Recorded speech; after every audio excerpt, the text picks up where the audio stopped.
हाँ हेलो। जी हाँ, आपका प्रोडक्ट का डिलीवरी शाम तक हो जाएगा। हाँ मैंने बात किया था। जी ठीक है, ठीक है, ठीक है।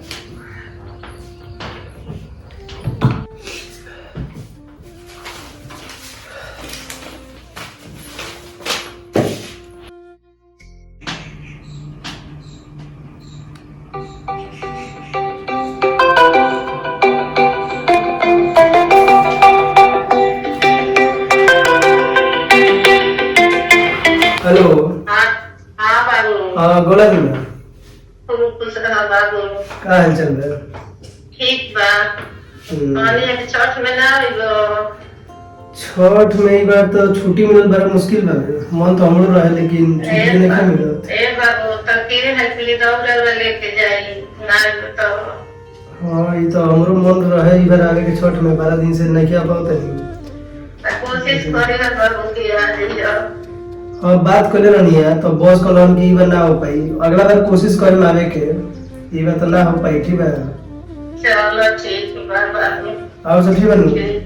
हाँ ठीक बा। तभी तो ठीक बन। हाँ तबीयत ठीक बा। ठीक बा।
आओ तनी भाई के हो?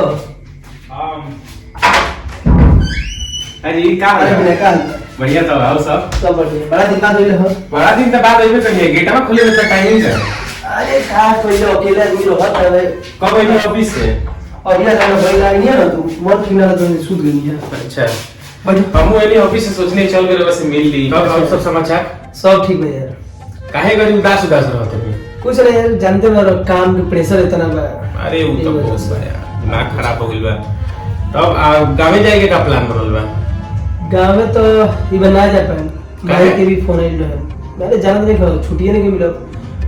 हमने के 4-5 साल हो गए गांव में। लेकिन जब छुट्टी के कहा है ना इसकी छठ पूजा में जाएगा थी तो कोनो ना कोनो प्रेशर बनल है ना। देखिए हम समझ सकत हरी राउर दुख, और खासकर हमनी के दुख तो बहुत कम लोग समझ पावेला।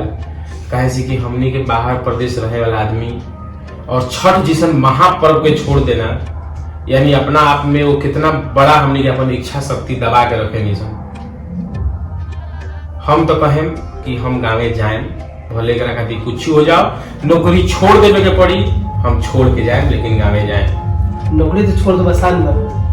ओकरा बाद का करो छठ बीत जाई तो ओकरा बाद हम गाँवे जाएं, नाम काम ना मिली तो हम अपन बिजनेस करें। गाँवे रहें, कम से कम सुकून के 2 रोटी तक खाएं, अपना परिवार के तो साथे रहें। छठ जैसन महापर्व के छोड़ के ये जब घुट घुट के रहला से बढ़िया लोग कि हम अपन गाँवे जाएं, गाँव में ही कुछ काम शुरू करें, गाँव में ही रहें। कैसे कि गाँव में आज का नहीं है। ये तो बात बहुत बड़ा बढ़िया कह रहा है। और रउआ से भी हम यही रिक्वेस्ट करें कि जब घुट घुट के बढ़िया रहला से अच्छा बा कि रउआ हमरा साथे चली गावे और चल के हमरा साथे ही बिजनेस करी। चली साथे गांव में दोस्त बाड़ा लो और बिजनेस करिए।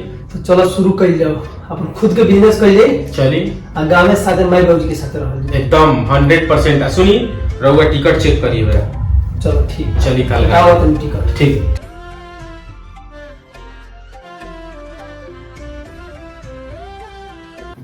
नमस्ते बिहार, और रउआ सब देखा तनी आपन बात, और हमनी के एगो वीडियो लेके आई बनी सन छठ के ऊपर।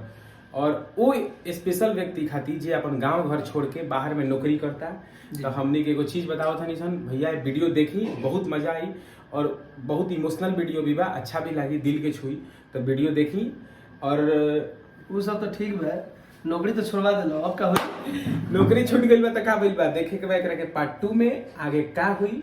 आई भाई के नौकरी मिली कि जाई, पार्ट 2 में मिलल जाई। तब तक के लिए नमस्कार।